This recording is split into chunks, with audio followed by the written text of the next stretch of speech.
to be here to talk to my fellow Kenyans.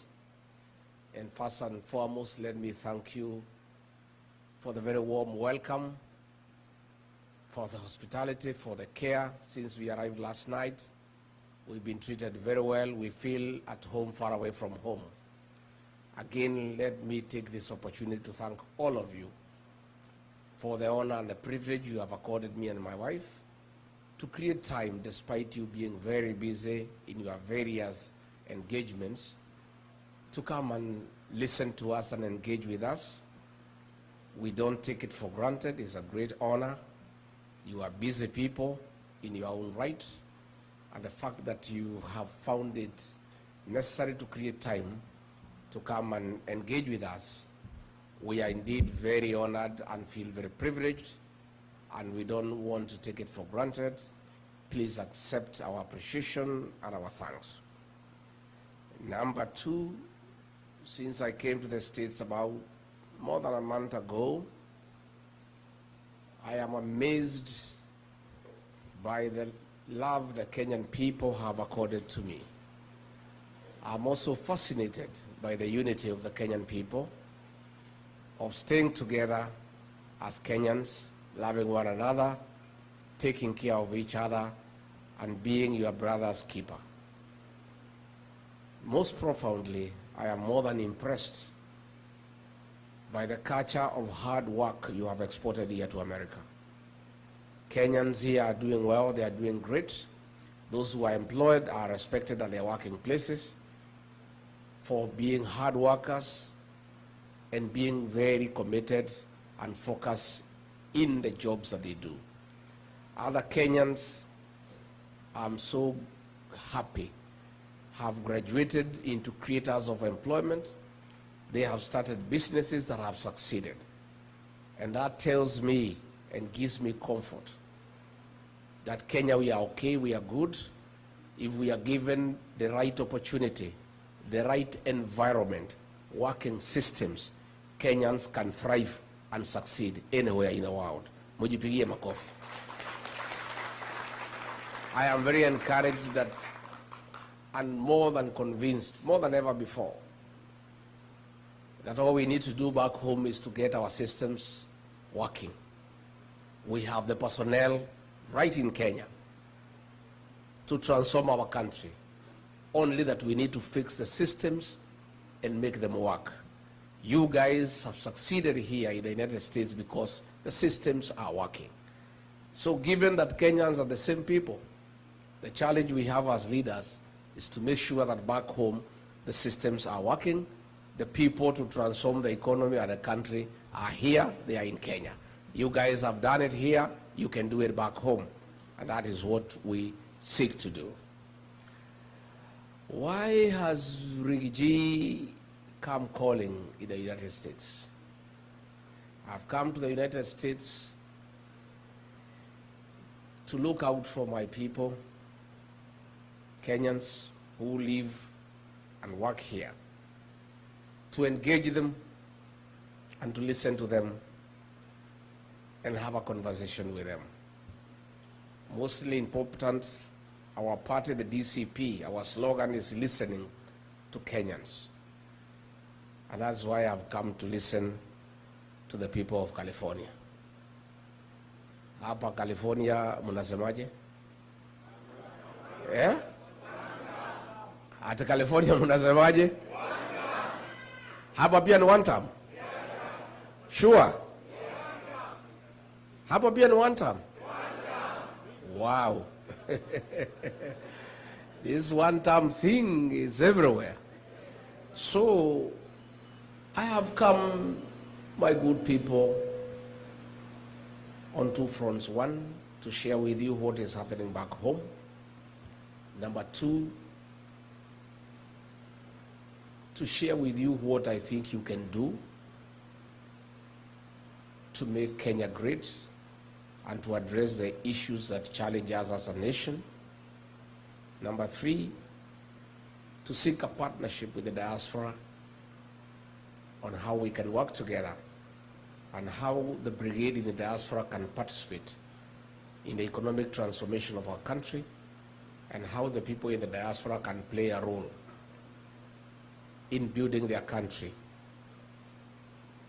and making sure that Kenya gets nearer what is happening here in the United States. I am sure you know, but for the purposes of clarity,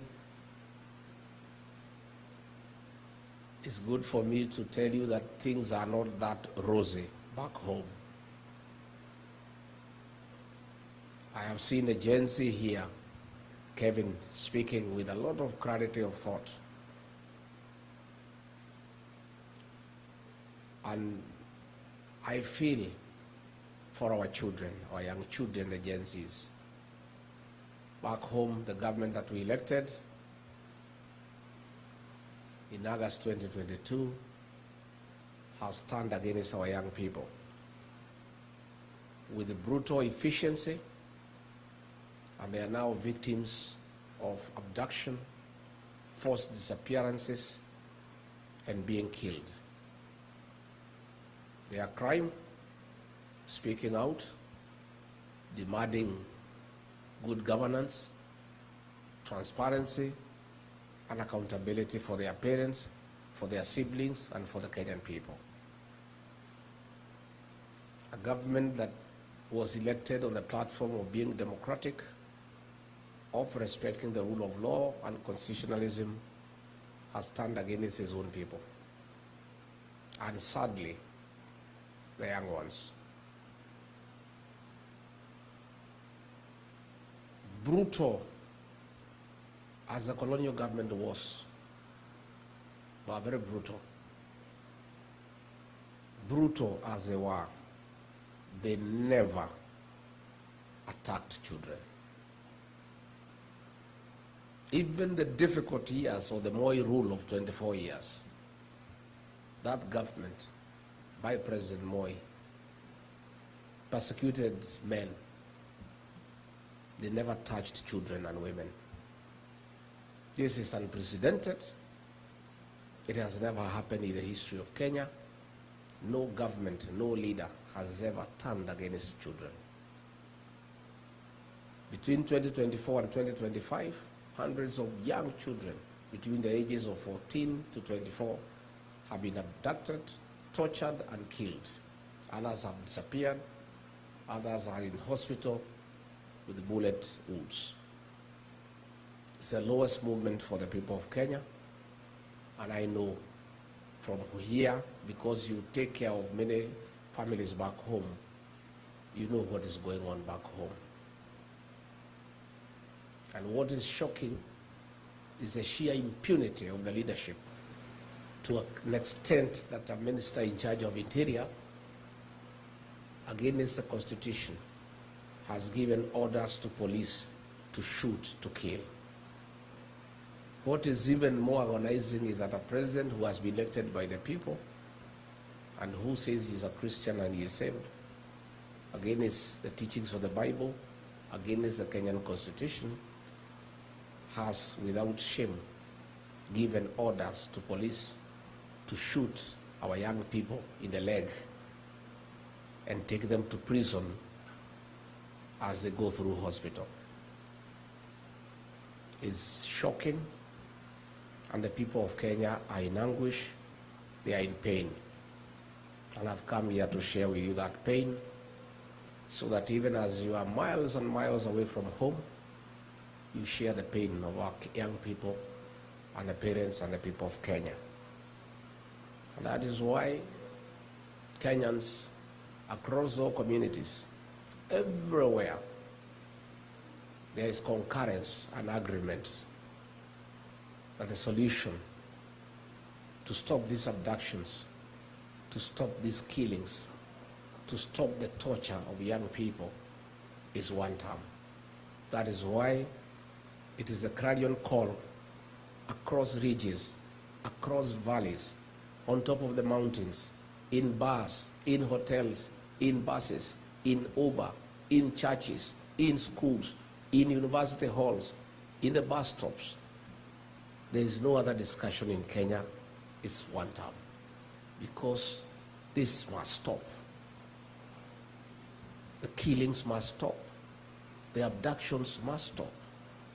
But that is why it's good for me to tell you, because most of you may not know you have been away for long. I was elected as deputy president alongside William Ruto, and we differed along the way on many issues, mostly corruption, theft of public resources, misappropriation of public funds. But what broke the camel's back and what made me and him disagree irreversibly, that we could not agree, was abductions and killing of the Gen Zs. To a point when I was in office, when he ordered for the killing of the young people on June 25th, 2024, the following day on the 26th of June, I flew to Mombasa and held a press conference when I was still deputy president and told him off and told him that that is unacceptable, and that brought our relationship to an end. And we were never able to speak again until he mobilized resources and bribed members of parliament and senate to hold me out of office because I had publicly called him out for killing our young children. So I come here to tell you that you have a lot of influence back home. You cannot be silent when our young children are being killed. You are parents. You have children too. You have relatives back home. You cannot just sit and watch silently, doing nothing, as these children are being killed. Somebody here talks about the healthcare system. That here is Dr. Gitovu from Meru. By the way, where is Dr. Gitovu? You are not our cousin. You are our brother. Hi, bro. Wewe ni ndugu. Myself, I'm Meru. My mother is Meru. I am Kiana Kiamwari. Yeah? So, wewe ni ndugu. Yeah? The cousins are many, like Wekesa. Wapi Wekesa? Hai kuzo.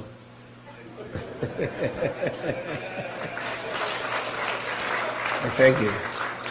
And let me tell you, this cousin movement is the greatest thing to have ever happened in Kenya, because our cousins have been misused by Raila for a long time. Long time.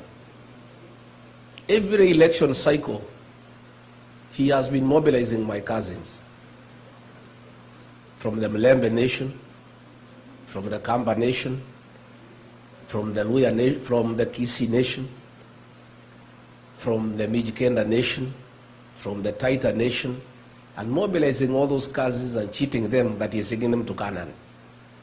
And because people love Canaan, my cousins fell for it for many years. The minute he gets there, he doesn't intend to be president. He has no such intention. He's not interested. He likes power, but with no responsibility.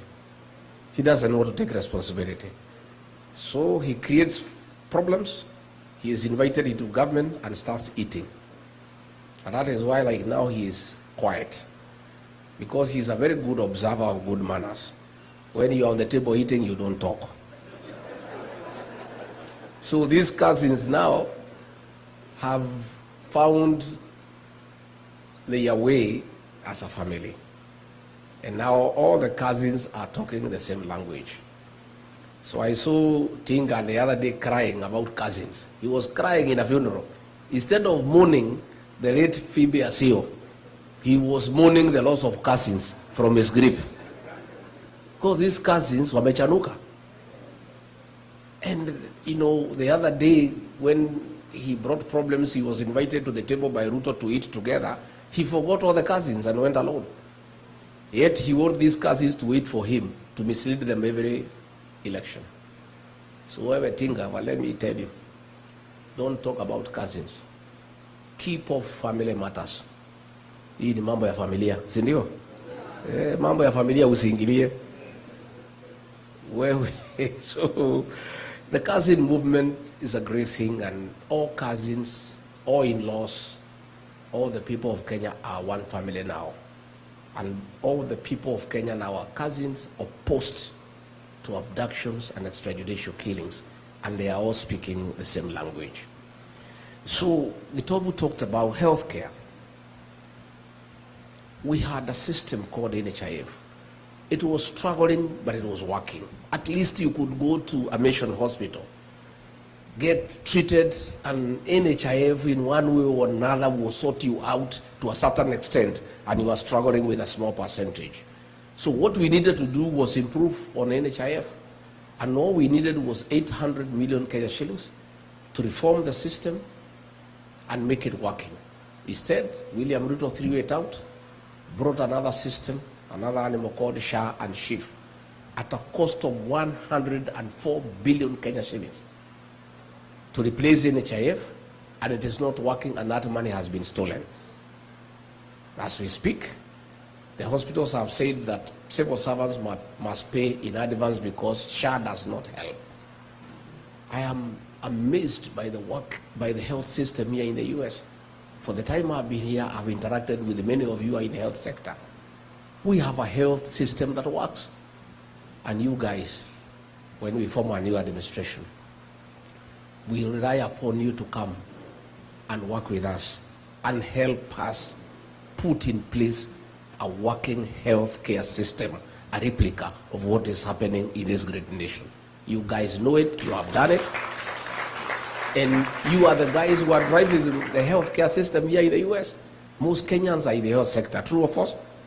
And you guys, we have a lot we can learn from you, and you can come and assist us. Matters education, Mwai Kibaki, that great economist, the third president of the Republic of Kenya, who left a rich legacy in Kenya of free primary education.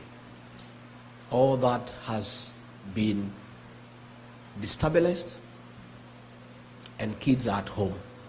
Money meant for free primary education has been stolen by William Ruto.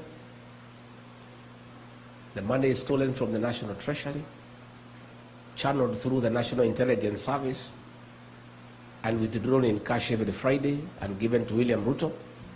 He keeps most of it, gives a little to that soprano guy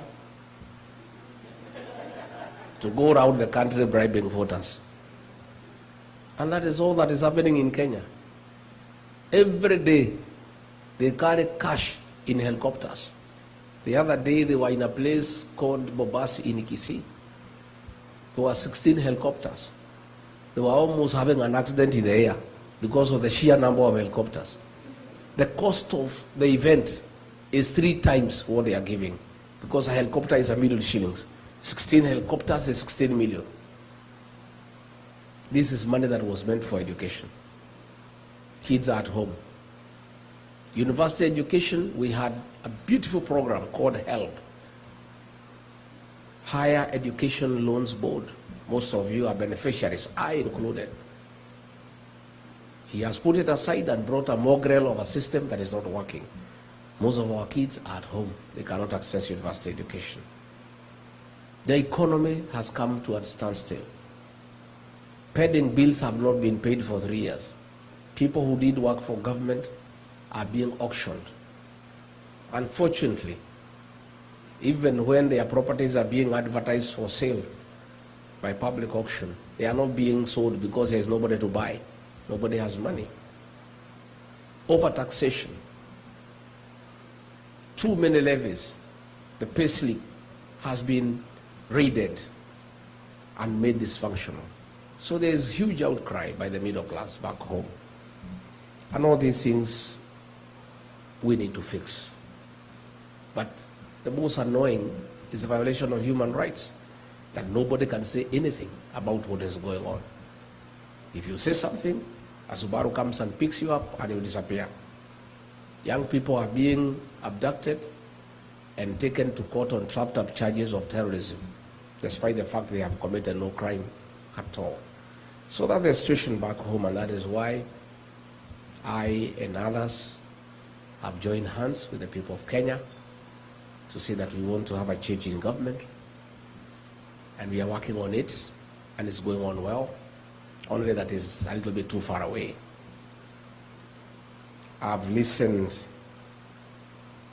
to that moving story of Anthony Mbuthia, a survivor of the Kiambaa Church. Some MPs from Rift Valley have been shouting at me that I should not talk about that matter. We must talk about it, because history informs the present, and the present informs the future. The scars of Kiambaa Church are evident with Anthony here, and he has done well to document that history. We forgive, but we have not forgotten.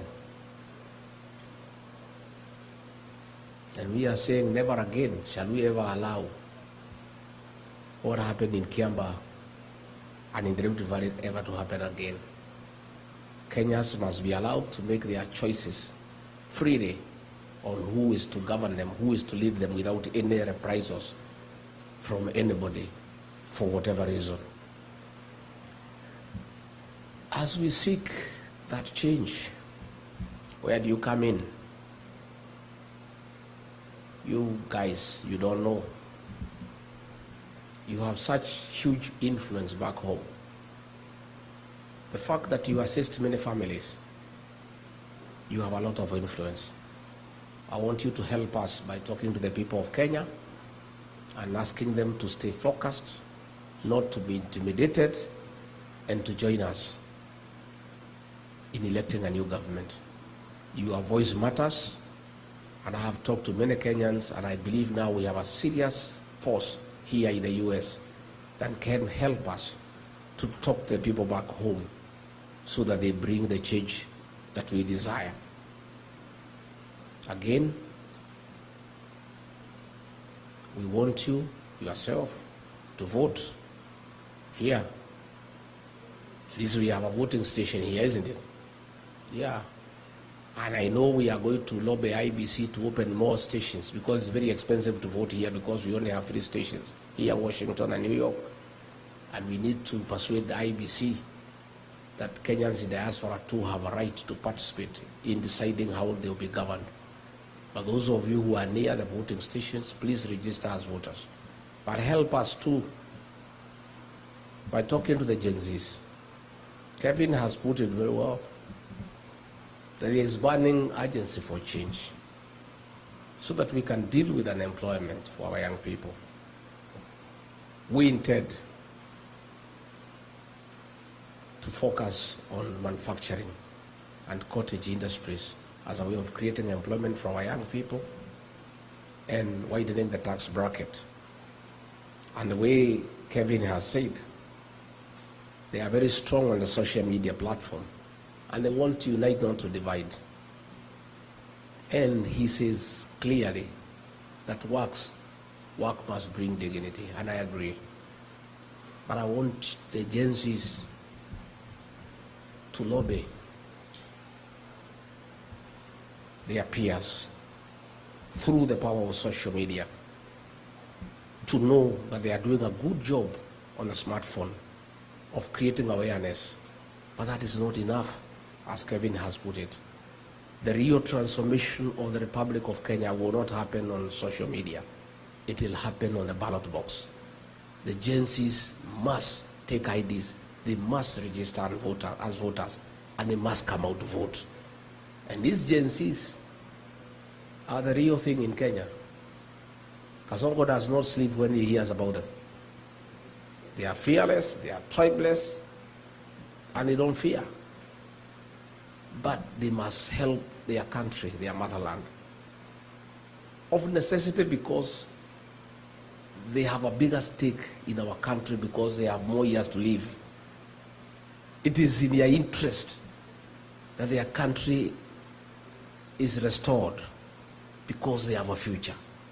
And they must participate very strongly in that transformation. So the Gen Zs, I agree with Kevin, you are our partners for today. And I want to say very, very candidly that if given the opportunity to lead Kenya, God willing, the way to transform Kenya is to get good partners to work with to help you. And these partners are our young people. These Gen Zs have the ideas. They know what needs to be done in Kenya. All we need to do is bring them on the decision-making table, and they help us restore our country.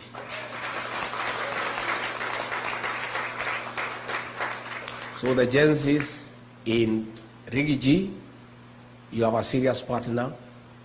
I have fought for you. I disagreed with William Ruto because I stood with you and for you at your lowest.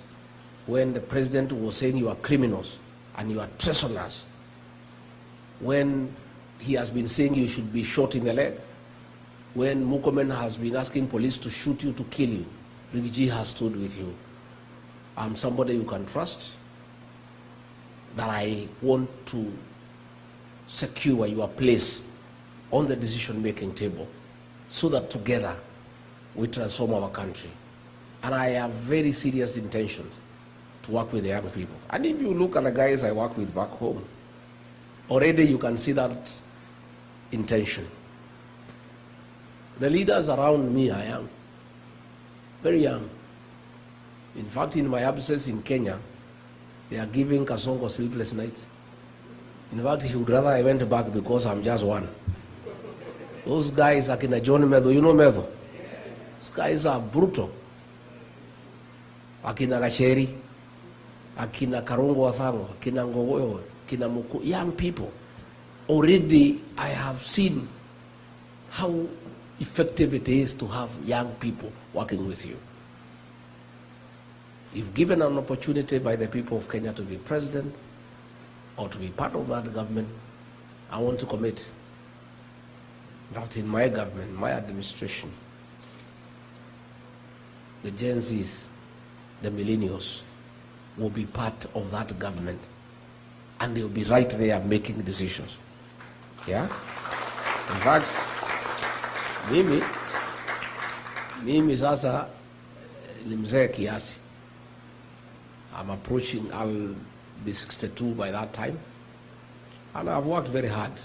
I've really worked very hard in my life. I've not been very lucky. Whatever I get, I don't get it easily. I work hard for it. Hata ile nilitafuta ya deputy president, nikatafuta wakaninyang'anya. Yeah? Lakini ni mzuri, walinyang'anya ndio nipate ile yenyewe. Si ndio? I have feeling I don't want to work as hard. But since I'll be given a responsibility, how would you not work hard and still be responsible? Because I cannot be like Raila. The guy wants to sit on the table, he doesn't want to be responsible. I want to be responsible, but I don't want to work too hard. So the only way to be responsible and deliver to the people of Kenya by not working too hard yourself is surrounding yourself with energetic, youthful guys and girls to push, to do the heavy lifting. Mimi nitatafuta hao watoto, vijana na wasichana wengi, niweke ma PS, ma CS, kila pahali, ma CEO. Kazi yangu ni kukutana nao Monday na kuwapatia the vision, wanasukuma, tunagombea notes on Friday. Wakisukuma sana, I call them, I slow them down, wasikibize inchi sana. That will be my work. And I'm telling you, I'll succeed. These guys are great. And they know what we need to do, and they have the resolve. And they will not be wasteful. They will not, be luxurious. These are guys you can bring into government, and they don't need big mansions. They can stay in the flats. They can use Uber to come to work. And they are not bothered about those big things that ministers and PSs want to have in offices. So we can still bring meaningful change by having a serious workforce of young people who are not wasteful and who are not having hang-ups about power and privileges. I want to say the diaspora people,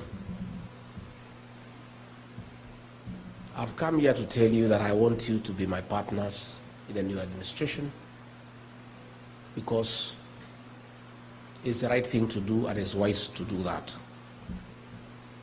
In the 1970s, coffee was #1 foreign exchange earner for our country. In the 1980s, tea became #1 foreign exchange earner for the country. In the 90s, coffee and tea were overtaken by tourism. But in the last 10 years, and as we speak today, the highest foreign exchange earner for our country is remittances from the diaspora. It's you guys. You are the drivers of our economy.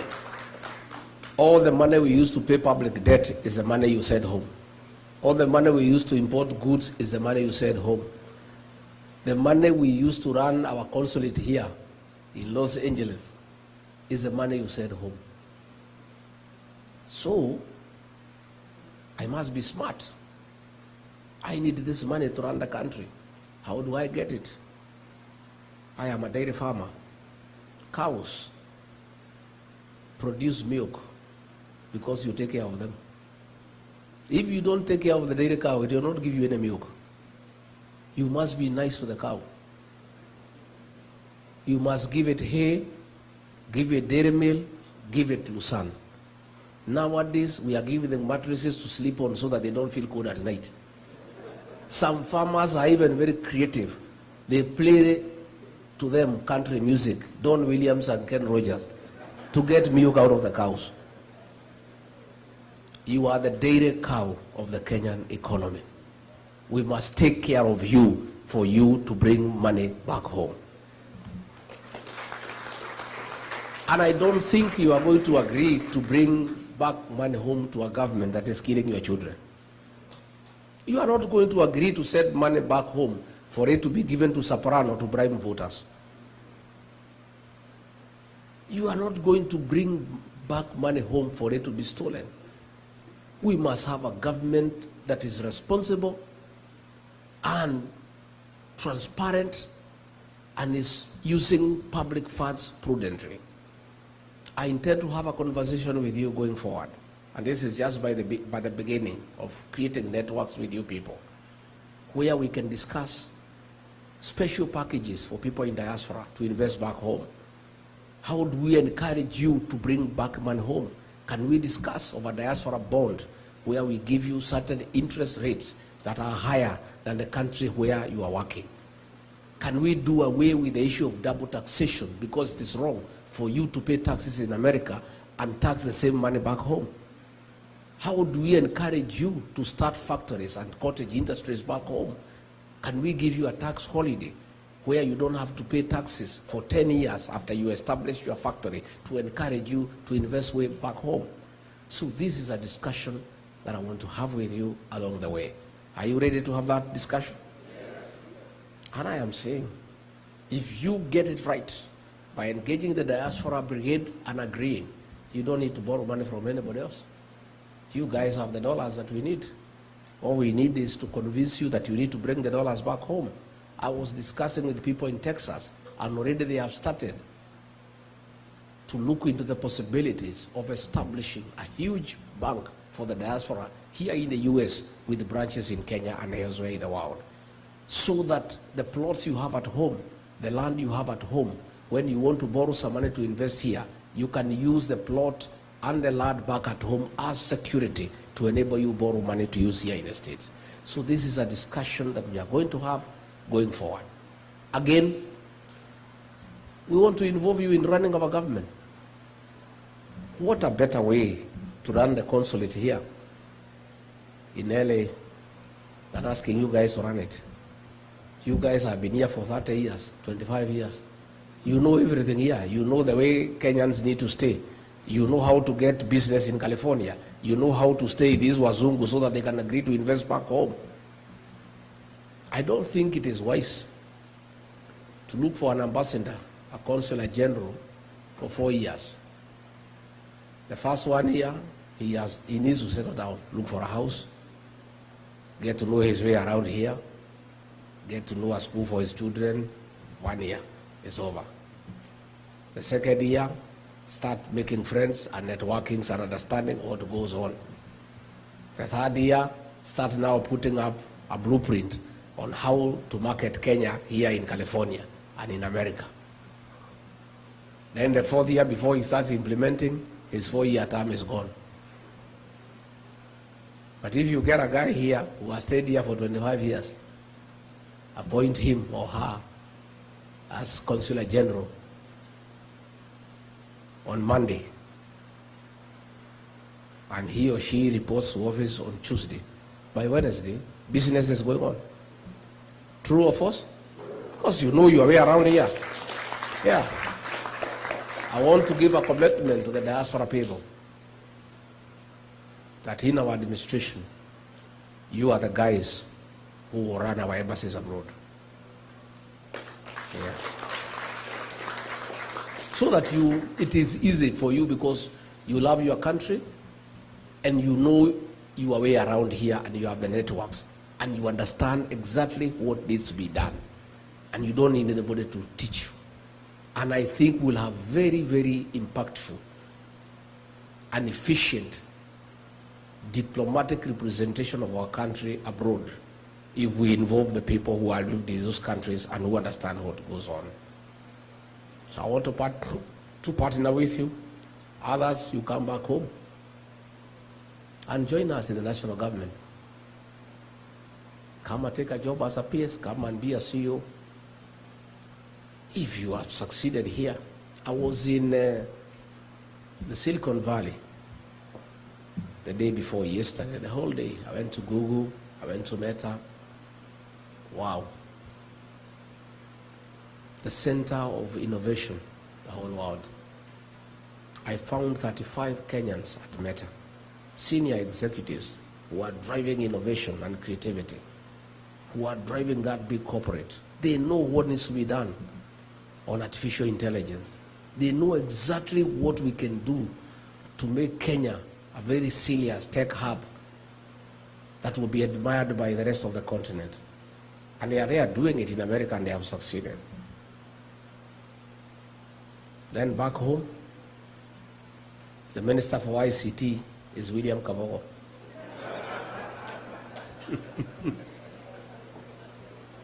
Aren't you embarrassed? Surely.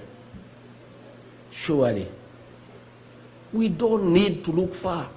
We have Kenyans who can transform our country. Those guys I found there at Silicon Valley, I met some top executives there, Kenyans. They are the ones who are driving that valley on matters ICT, others in manufacturing, others in medicine. We have enough capacity as Kenya of people who are experienced with a proven track record to help us transform our country. Yet we just go and pick fellows who have no idea as to what they are doing. So I want to look to the diaspora for great resource of people who can help us transform our country, because I think it's the right thing to do. And I'm asking, help us to mobilize our support back home for a true transformation of our country. And Wakesa, our cousin, the Mlebe Nation is good.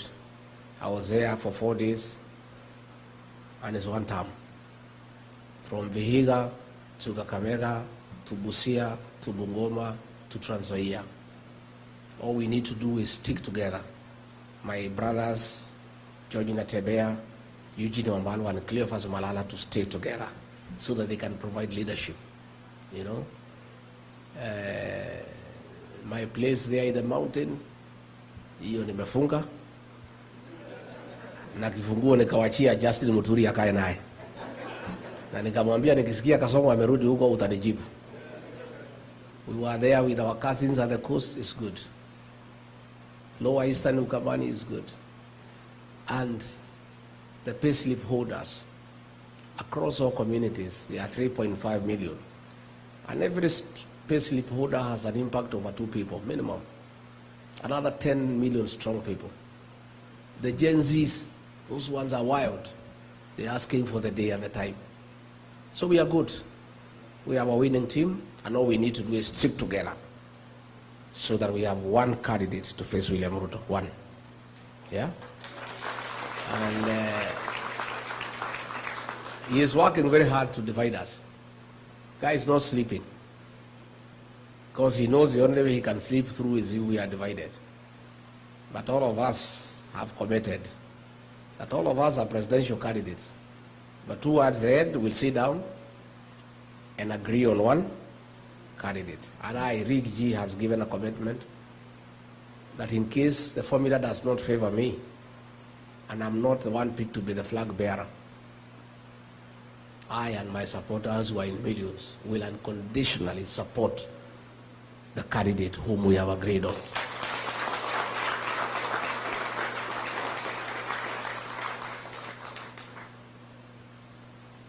Lakini wakiamua ni mimi, hii jamaa nitamkimbiza kama baisikeli ya kuibiwa.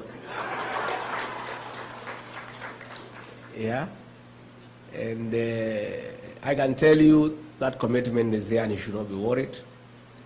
Please pray for us and support our party, the DCP. Our slogan is listening to Kenyans, listening to the ground, because leadership is about listening to the people. When you are elected, your employers are the people who have elected you. And you must listen to your employer. All of you, wherever you are employed, you must listen to your employer. And that is what I do. I listen to the people. Since I came to the US, I'm a better leader than when I came. I've listened to many people, and I've written. And I'm going through the notes. I am a better person than when I left Nairobi. By agreeing to listen. It costs you nothing to listen to people. It only enriches your thinking. I don't know everything. I cannot pretend to know everything. I am benefiting from your experience here in the United States. We were told in California, in San Francisco, about water harvesting so that we can use the water for irrigation in areas that are dry in California. And that's how California feeds the rest of America. I learned a lot that I did not know. At ICT, the tech world, I learned many things I did not know. When I was at Meta, I learned that for you to get productivity out of employees, you allow them to have an easy environment where there are no issues of ESA. So I found some young people there with the jeans. They are the ones who are driving that company. Even their boss is coming, they don't even call him sir. Kwetu pale kwa Ruto ukienda cabinet, unainama kwanza ukiingia karibu uguse kichwa na sakafu. And nobody is allowed to say anything. In that cabinet, I'm the only guy who was speaking. And in fact, I heard the majority leader in Senate, Haron Cheriot, saying that I never used to speak in cabinet. I stopped speaking. Because I realized this guy, even if you speak, he has already decided what will happen. So you are just wasting your time. So I'll just sit and not even listen, because he has already decided what will happen. So they had Meta. I found working groups of young people. Nobody is a boss there. Everybody is allowed to be creative and to have initiative, and is discussed and agreed on. It was a very useful lesson for me. That given a chance to lead Kenya, I'll create such an environment even within cabinet, even among PSs. I just allow people to talk and be easy so that they are able to be creative and productive, and they can be useful to the country. So I want to say I am very happy, and I wish I had more time to be here in LA, because this is the greatest theater of the world, where all the stars in film, in music are. Yeah? I'm walking around with the people here to see whether I can meet one of them. Yeah? I would have loved to be here, a longer time, but I'll come. I've really enjoyed since I came. People are very nice. They were very kind to us. And I would also have wanted time to visit the filmmaking industry, to see what we can borrow from here for the purposes of exporting that experience and knowledge to our country, where we allow people to make films and to be productive. So I've just come to say how happy we are to find you here, looking good, looking successful, and I really look forward to a very healthy engagement, and whatever questions that are there, I am told there are questions I'll be given, I'll be able to answer them, and if there are any more I can answer. I want a free session. I don't believe in praise and worship, because if I want praise and worship, I have my church back home. You know, I want to listen to people, and people don't have to agree with me 100%. And if everybody agreed with you 100%, there is something wrong. If you had everybody just praising you, you know, they are back at home. Ruto has created praise and worship. You must thank him for the sunshine, although he has nothing to do with it. Thank him for the rains, for the air that we breathe. Even when things are not working, you praise him for his vision and insight. I mean, I don't believe in it myself. I believe in constructive engagement, and I don't know everything. And I'm willing to be corrected, I'm willing to be guided, I'm willing to be informed, so that I'm a better leader. That is a way to learn, and that is the purpose of engaging people. Not just to praise you and tell you how great you are. They also need to guide you and tell you things you don't know, and things they think you can do differently for a more meaningful and impactful realization of what you desire to do. Kwa hivyo mimi nimeshukuru sana sana sana sana sana sana. Na mkija nyumbani, mkuja mnitembelee. Mtakuja Wamonyoro? Mtakuja lini? Mtakuja? Sasa wewe ni shemeji ama is this our in-law or our neighbor?